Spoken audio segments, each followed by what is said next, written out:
Welcome back to Diya's world. കുറേ ദിവസത്തിന് ശേഷമാണ് ഒരു വീഡിയോ ചെയ്യാൻ വേണ്ടിയിട്ട് വന്നത്. പ്രത്യേകിച്ചൊരു കാര്യം പറയാൻ വേണ്ടിയിട്ടാണ്. നമ്മുടെ ജീവിതത്തിൽ നമ്മുടെ കൺമുന്നിൽ ഒരു ജീവൻ പൊലിഞ്ഞു പോകുമ്പോൾ ആ കുടുംബത്തിനുണ്ടാകുന്ന വിഷമവും വേദനയും അതെന്തുമാത്രമാണെന്നുള്ളതിനെ പറ്റിയിട്ട് നേരിൽ കണ്ടൊരു വ്യക്തി എന്ന നിലയിലാണ് ഞാൻ ഈ ഒരു മെസ്സേജ് നിങ്ങൾക്ക് പറയാൻ വേണ്ടി ശ്രമിക്കുന്നത്. നമ്മളെല്ലാവരും നമ്മുടെ വീട്ടിൽ എല്ലാ ആൾക്കാരും നമ്മോട് എന്നും പറയുന്ന കാര്യങ്ങളായിരിക്കാം. ചിലപ്പോൾ ഭാര്യയാവാം, അല്ലെങ്കിൽ അമ്മയാവാം, അച്ഛനാവാം. എല്ലാവരും പറയും വണ്ടി ഓടിക്കാൻ പോകുമ്പോൾ അല്ലെങ്കിൽ വണ്ടി എടുക്കുമ്പോൾ ഹെൽമെറ്റ് എടുക്കണം എന്നുള്ളത്. അതൊക്കെ നമ്മൾ പോലീസിന് വേണ്ടിയിട്ട് അല്ലെങ്കിൽ പെറ്റി വരും എന്ന് വിചാരിച്ചിട്ട് ഹെൽമെറ്റ് വയ്ക്കുന്ന ആൾക്കാരായിരിക്കും മിക്ക ആൾക്കാരും. പക്ഷേ അങ്ങനെ ചെയ്യരുത്. നമുക്ക് വേണ്ടിയിട്ടാണ് ഈ പോലീസായിരുന്നാലും ശരി തന്നെ അവർ ഈ ഒരു പെറ്റി എന്നുള്ളൊരു സംഭവം കൊണ്ടുവന്നാലും നമ്മുടെ സേഫ്റ്റിക്ക് വേണ്ടിയിട്ടാണ് നമ്മൾ ആദ്യം മനസ്സിലാക്കുക.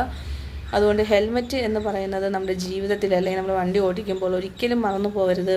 വെറുതെ വെച്ചാൽ പോരാ, അതിൻ്റെ കറക്റ്റ് സ്ട്രിപ്പ് പിടിച്ചിട്ട് തന്നെ നമ്മൾ ഹെൽമെറ്റ് വയ്ക്കാൻ വേണ്ടിയിട്ട് ശ്രദ്ധിക്കുക. ഇന്നലെ ഒരു സംഭവം കണ്ടു. അപ്പോൾ അതിൽ ആ കുട്ടി വീട്ടിൽ നിന്ന് ഇറങ്ങിയ സമയത്ത് അമ്മ കയ്യിൽ ഹെൽമെറ്റ് എടുത്ത് കൊടുത്തതാണ് വയ്ക്കാൻ വേണ്ടിയിട്ട്. അപ്പം സാധനം വാങ്ങിയിട്ട് വരാമെന്ന് പറഞ്ഞിട്ട് ഉടനെ അവൻ പോയതാണ്. ജസ്റ്റ് വീട്ടിൽ നിന്ന് പുറത്തിറങ്ങിയില്ല, അതിന് മുമ്പേ അമ്മയുടെ കണ്ണു മുന്നിൽ വെച്ച് തന്നെ ആക്സിഡൻ്റ് ആവുകയും റോഡിൽ പോയി തലയടിക്കുകയും ചെയ്തു. ബ്ലഡ് ഒരുപാട് പോയിട്ട് കൊച്ച് മരിക്കുകയുണ്ടായി. വെറും 20 വയസ്സാണ് പയ്യൻ്റെ പ്രായം എന്ന് പറയുന്നത്. അതുമാത്രമല്ല, തലേ ദിവസം അവൻ്റെ ബർത്ത്ഡേ ആയിരുന്നു, 20 വയസ്സിൻ്റെ. പിറ്റേന്ന് അവൻ്റെ എത്താവുകയാണ് ചെയ്യുന്നത്.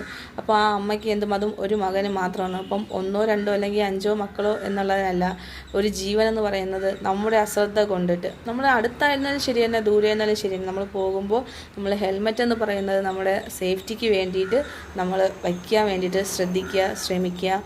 അത് നിങ്ങൾ എല്ലാവരും, അത് നമുക്ക് വേണ്ടിയിട്ടല്ല, നമ്മുടെ ഫാമിലിക്ക് വേണ്ടിയിട്ടും കൂടെ ആണെന്നുള്ള കാര്യം ഓർമ്മിക്കുക. അതുകൊണ്ട് എല്ലാവരും ഇനി ഹെൽമെറ്റ് വച്ചിട്ട് വേണം വണ്ടി ഓടിക്കാൻ വേണ്ടിയിട്ട്. അപ്പോൾ ഇത്രയേ ഉള്ളൂ. ബൈ.